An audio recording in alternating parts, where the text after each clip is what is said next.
He mura, piki whara tō taiaha, he mura. Sing to me, pūkana to me, that's sexy. That's the hottest shit.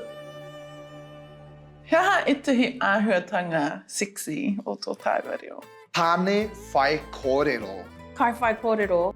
Ah, Damn, that was hot. You're like, oh, that was mean. especially ngā tāne whai kōrero e whai ke koana.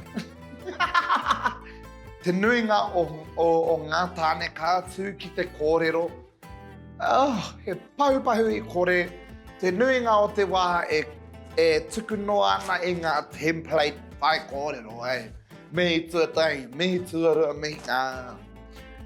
Kia tuku I te tāne I tana whai kōrero, ka reka mai te reo, te whakatakoto, a wana tauira, wana mōraro kōrero. Ah, kia hoki tāua ki te kāinga e pai. Kua whea kora nei koe I te reo Māori I aua momo horopaki? Ka, engari e tōmina nei te ngākau, one day, you never know. The reo might just come out the next minute, ka tahuri mai, taku epo. Ki o whakaro kua PG haere tō tāua reo? Cole? Cole, kare mo te whakapono ki tērā. Oh, ka.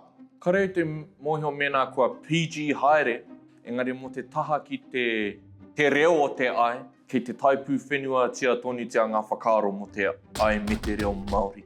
Ngā waiata, ia mātou waiatana, e ai tō ure ki te tamahine, it's like, okay, kei tikino ki te au hea te aha. Harai mea ko PG haere taku reo. Or actually, you know what? Whakaake atu te RAT no taku reo. Tētahi waiatana teke tū rawa ko pānia, I waiata ka rei te mōhio ki te kaitito. Kei taku tōrere kora te ingoa, tino whai tērā waiata me ngā kupu kei roto. Me takiri ko te māti e rā, kōrero katoa. Puhia te kānara, te moenga Kapa Paki. Kua PG haere tō tātou reo? Yeah, I think PG as today. Hoki mai ki te kāinga, whakarongo ki oku kōka. It's the horniest. Absolutely. Yeah. Back in the day, there was no tapu around ai. Hey, I was just such a natural thing. They did it on the marae in front of their whānau, out of the camps. Yeah, your tipuna, your fella's tipuna. My ones had rooms, yeah. Absolutely. Very much PG. Why I say that is that, you know, ko ngā wahanga kata o te tinana. Ka wehi te tangata ki te kōrero I ēnei wahanga kata o te tinana. Hoi anō, kia tirohia o tātou whenua, pērā e ngā whenua tarawera, urewera. Nē, ko e rā wāhi, he wāhi Māori ki a tātou, nā he ingoa o te whenua. O mātou mō te atea, o mātou haka, whakarongo ki te haka o ruaumoko. It's a big orgasm, big cum, you know? And ka rongo koe I ngā āhuatanga, hey, humping, boom, you want it, you feel it, tērā ihi, tērā wehi. Mai rāno, mai te ao koatu wēnei whakaro.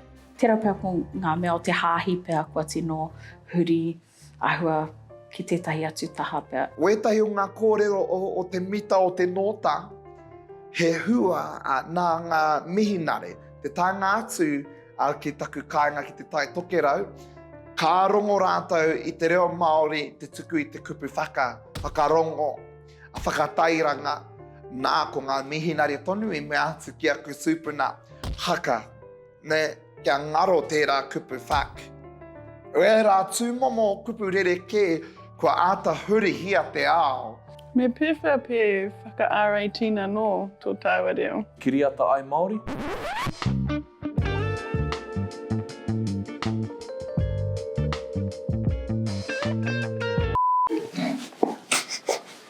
Well, I don't necessarily know if it's calling it R18. I think it's just normalising it. Kia Māori anō te rere o ngā kupu, kia pērā anō te huri o te reo whakatoi kia tātou anō. Ana me he mea ka puta tērā kupu, ērā rerenga whakatoi a tātou. E harai te mea ka whakamai ērā. Aua! Ko te whea kua hanake. Me ruku pokano atu ki te rao. The only places and contexts we see o he te reo are actually in formal spaces.